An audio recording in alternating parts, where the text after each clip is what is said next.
ضدی عشق میرا منتہا چوہان قسط نمبر 12 کشش افضال ولد میر افضال سکندر آپ کا نکاح میر یامین سکندر ولد میر حیات سکندر کے ساتھ بعوض 50 لاکھ حق مہر طے کیا جاتا ہے۔ کیا آپ کو یہ قبول ہے؟ مولوی صاحب کے الفاظ ہاسپٹل کے ICU میں گونجے تو ایک لمحے کے لیے کشش کی آنکھیں بند ہو گئیں۔ دل نے دھڑکنے سے انکار کر دیا۔ وہ یہ سب یوں قبول نہیں کر پا رہی تھی۔ یہ سب حقیقت ہے یا خواب؟ اسے کچھ سمجھ نہیں آ رہا تھا۔ اپنے ہی آنچل کے حالے میں چہرہ ڈھانپے وہ آنسو ضبط کیے بیٹھی تھی۔ مولوی صاحب نے پھر سے پوچھا۔ یامین کی نظریں اسی پر ٹکی ہوئی تھیں۔ وہ جانتا تھا یہ مرحلہ کشش کے لیے سب سے مشکل ہے، لیکن وہ بھی دادا جی کی خواہش پہ سر تسلیم خم کر گیا تھا، جس نے شادی نہ کرنے کا خود سے عہد کیا ہوا تھا۔ قبول ہے، کشش کے الفاظ نے دادا جی کے چہرے پر خوشی کی لہر دوڑا دی تھی۔ انہوں نے فوراً آنکھیں موندے رب کا شکر ادا کیا۔ انہیں سب سے زیادہ فکر کشش کی تھی کہ ان کے بعد اس کا کیا ہوگا۔ یامین کے لیے بھی قبول کرنے کے بعد ڈاکٹر عرفان اور مولوی صاحب نے یامین کو گلے لگایا اور تسلی بھری تھپکی دی۔ وقت اور حالات ایسے نہیں تھے کہ کوئی خوشی کا اظہار کرتا۔ دادا جی کی نبض کی رفتار تیز ہوئی، ان کی سانس اکھڑنے لگی۔ سبھی ان کی طرف متوجہ ہوئے۔ کشش فوراً ان کے سرانے پاس جا کھڑی ہوئی۔ دادا جی، آپ کی مجھے ضرورت ہے، پلیز ایسا مت کرنا، مجھے چھوڑ کے نہیں جانا، میں مر جاؤں گی، آپ کی کشش مر جائے گی دادا جی۔ روتے ہوئے دادا جی کے ساتھ لگی بولے جا رہی تھی۔ نرس فوراً آپریشن کی تیاری کریں۔ دادا جی کی نبض دیکھتے وہ فوراً بولے، آپ سب لوگ باہر چلے جائیں پلیز۔ یامین کی طرف درخواست والے لہجے میں کہتے ڈاکٹر عرفان آپریشن کی تیاری کرنے لگے۔ کشش کو بمشکل یامین کندھے سے تھام کر باہر لایا تھا۔ میرے دادا جی، وہ میرے دادا جی، انہیں بچا لیں پلیز۔ کشش نے یامین کے آگے ہاتھ جوڑے۔ یامین کا دل اس کی اس حرکت پہ بہت دکھا تھا۔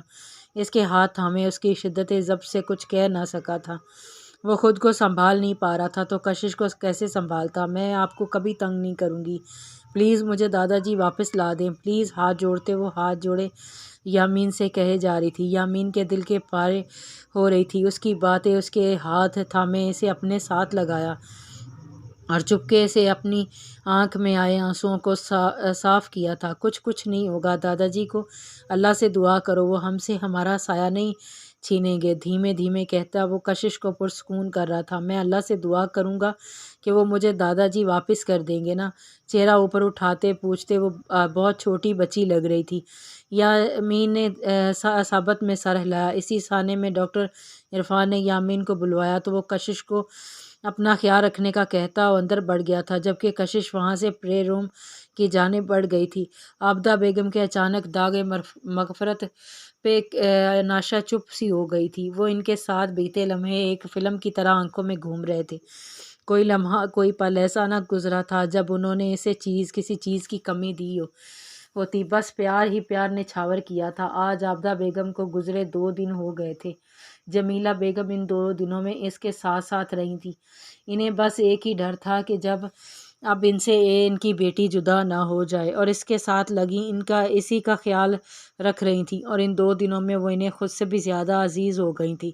زبیدہ خالہ بھی ہر لمحے ساتھ تھیں۔ اب بھی وہ بار بار آتی اور اس کا پوچھا کرتی تھیں۔ انہیں بھی جمیلہ بیگم کا ناشا سے کیا رشتہ ہے پتہ چل چکا تھا۔ بیٹا کھانا کھا لو، زبیدہ خالہ نے کوئی چوتھی بار اسے کہا تھا۔ 2 دن سے وہ خاموش ماں کے کمرے میں بیٹھی تھی، کسی سے کوئی بات نہ کرتی تھی۔ زور زبردستی صحیح زبیدہ خالہ اسے دن میں 1 دفعہ کھلا ہی دیتی تھی۔ زبیدہ خالہ سے پھر بات کر لیتی یا ان کی بات مان جاتی۔ جمیلہ بیٹا یوں چپ نہ رہو، کچھ تو بولو، وہ کچھ نہ صحیح کچھ کھا ہی لو، زبیدہ خالہ نے رودے لہجے میں کہا۔ جمیلہ بیگم نے اس کے کندھے پہ تسلی بھری تھپکی دی۔ بیٹا خود کو سنبھالو۔ اناشا نے انہیں عجیب سی نظروں سے دیکھا۔ آپ کے کہنا آسان ہے، میرے لیے بہت مشکل ہے، ماں تھیں وہ میری۔ اناشا کے لب کہتے ہوئے لرزے تھے۔ اناشا بیٹا، عابدہ کے جانے کا دکھ مجھے بھی ہے، بہن تھی وہ میری۔ جمیلہ بیگم کو اس کی بات پہ دکھ ہوا تھا۔ اگر بہن مانتی تو آپ کبھی یہاں نہیں آتی، اٹھتے ہوئے تیز لہجے میں کہا، اور آج میری ماں زندہ ہوتی۔ کہتے وہ رو دی تھی۔ جمیلہ بیگم حیرت سے اسے دیکھتی کھڑی ہوئی۔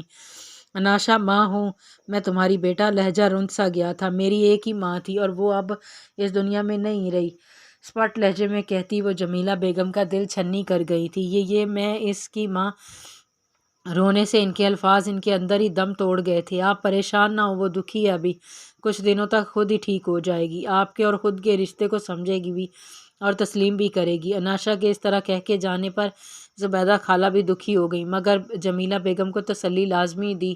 انہیں یہ عورت ہی اناشا کی محافظ لگ رہی تھی، اور ماں سے بڑھ کر بیٹی کے لیے بھلا کون محافظ ہو سکتا ہے۔ داور جو تغمہ چاہے ہو، جو تم کو چاہیے تھا وہ ہو گیا نا، اب کیا چاہتے ہو؟ سویرا بیگم نے منہ بناتے ہوئے کہا۔ ماما آپ کے دل سے رضامندی اس رشتے میں؟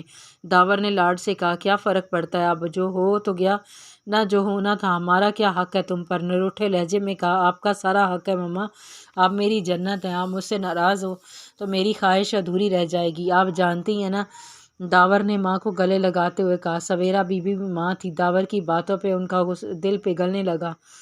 داور میرے بہت ارمان تھے طوبہ کو لے کے، اسے اپنی بہو بنانے کے، اپنی بہن کے ساتھ رشتہ جوڑنا چاہتی تھی، پر تم نے سارے ارمانوں پہ پانی پھیر دیا۔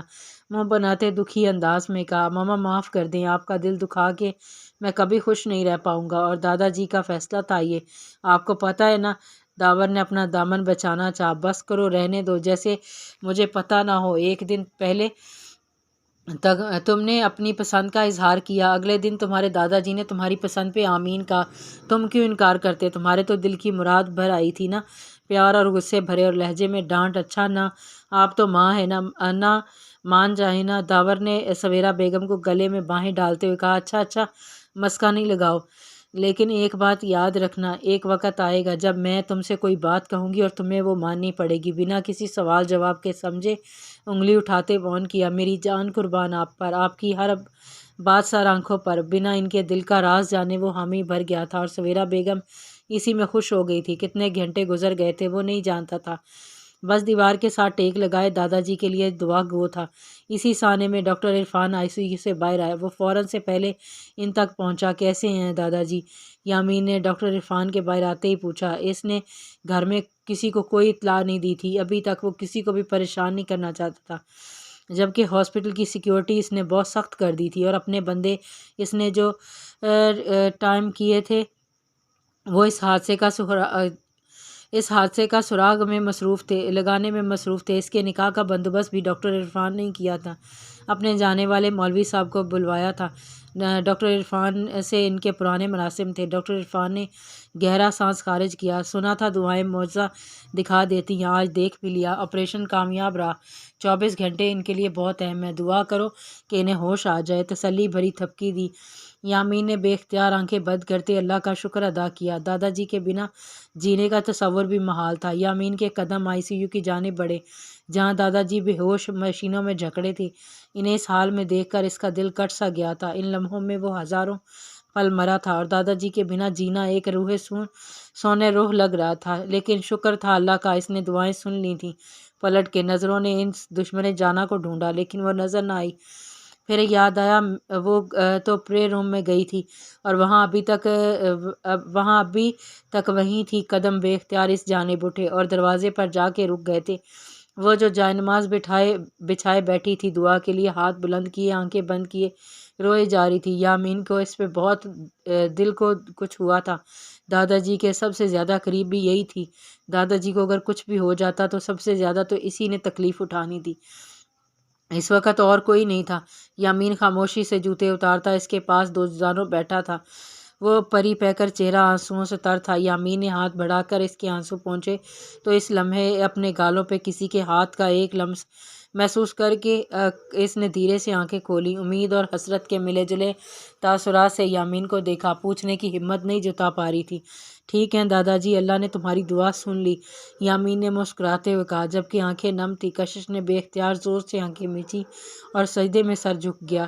اللہ دلوں کے کتنے قریب ہوتا ہے آج اسے احساس ہوا تھا۔ وہ ٹوٹ کے اپنے اللہ پہ پیار آیا تھا۔ کس نے مس اناشا کی لیو اپروو کی ہے؟ 3 دن کے لیے حاضر آؤٹ آف کنٹری گیا ہوا تھا، اور اناشا 3 دن سے کام پہ نہیں جا رہی تھی، اور آج ہی لوٹا تھا، اور اسے اناشا کی غیر حاضری کا علم ہوا تھا۔ وہ سخت غصے میں بھرا بیٹھا تھا۔ سارا فاق سر نے فون کیا تھا اور بتایا تھا کچھ دنوں کے لیے آفس نہیں آئیں گی۔ ماجد نے فوراً وضاحت دی، اب کسی بھی ورکر کو چھٹی نہیں دی جائے گی۔ تیکھے انداز میں کہا، سر ان کی والدہ کی ڈیتھ ہو گئی تھی۔ دھیمے لہجے میں کہا، واٹ؟ یہ کب ہوا؟ حاجی کے ایک دم اٹھتے ہوئے بولا، سر 3 دن ہوئے ہیں۔ ٹھیک ہے تم جاؤ، ماجد کو بھیج کے وہ اناشا کے بارے میں لیے